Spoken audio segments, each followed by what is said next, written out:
Hiling Sulyak. Pauwi na kami. O, ayan siya. Umaga, o. Ayan. Malaki siya. Diba?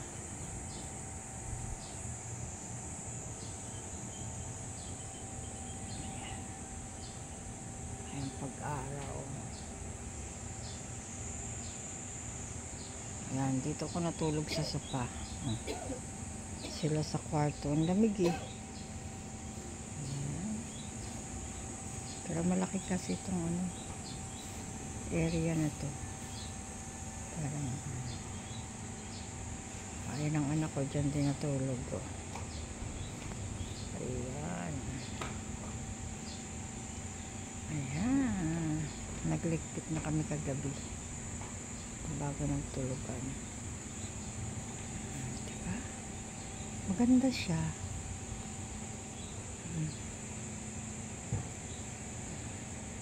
Ano lang to, overnight lang to, 12. Pero okay lang. Okay naman siya kasi ano, private, ano, wala namang kasama. Oh, malaki oh. Ito yung pinakatambayan sa swimming pool. Meron siyang ihawan doon. Ayan, ayan ang swimming pool nila.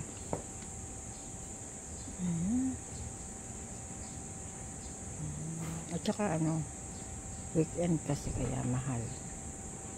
Siguro pag hindi weekend, medyo mababa yung price nila.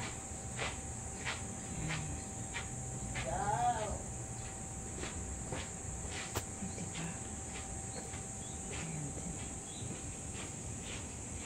Ayan, kalat-kalat. Ayan.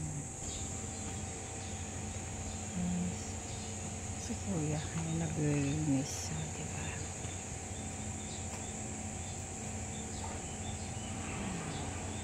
Maganda kasi ano, may mga halaman siya.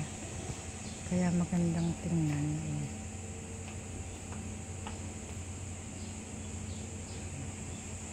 Ito yung name niya. Ayan. Ayan. At ito si Lolo. Ayan.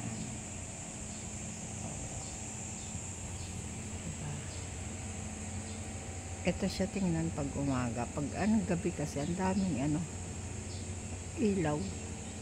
Sobrang daming ilaw. Napakaliwanag. Ayan.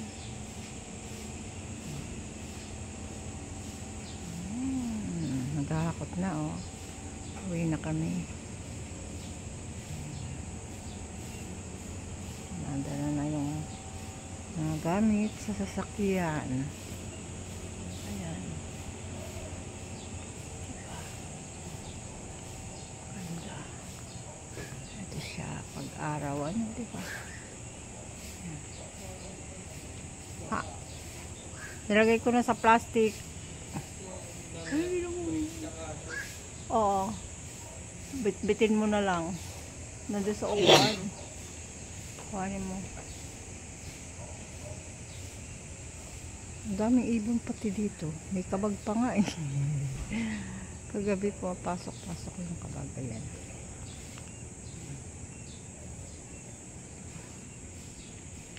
Ayan. Ang malaking...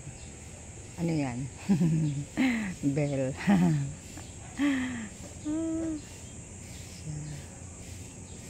Yung mga ganyan, Buda-Buda. Diba? Ito, tambayan din to. Ang dami upuan, no? Pang ano talaga siya, pang marami.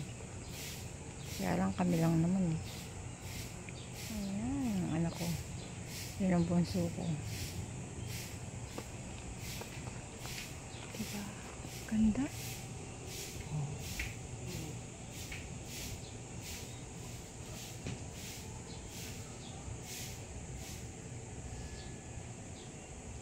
Nagwawalis na si kuya. May kapalit na, may papalit na sa amin. Ayun. Diba? Ayun pa, may upuan pa doon. O kaya, ano, maganda siya. Maganda yung lugar. Tahimik pati. O ayan, may mga puno-punong ganyan.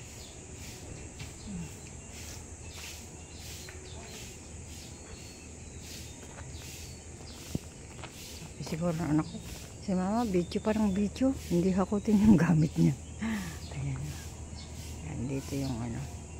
Madilim niya. Ayan, malawak siya. Ang laki. Sa table pa rin yan.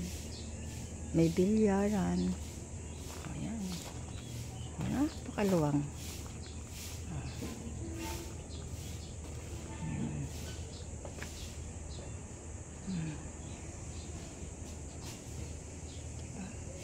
Ganda.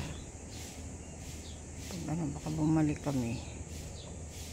Maganda dito. Ayan. Maluwag siya.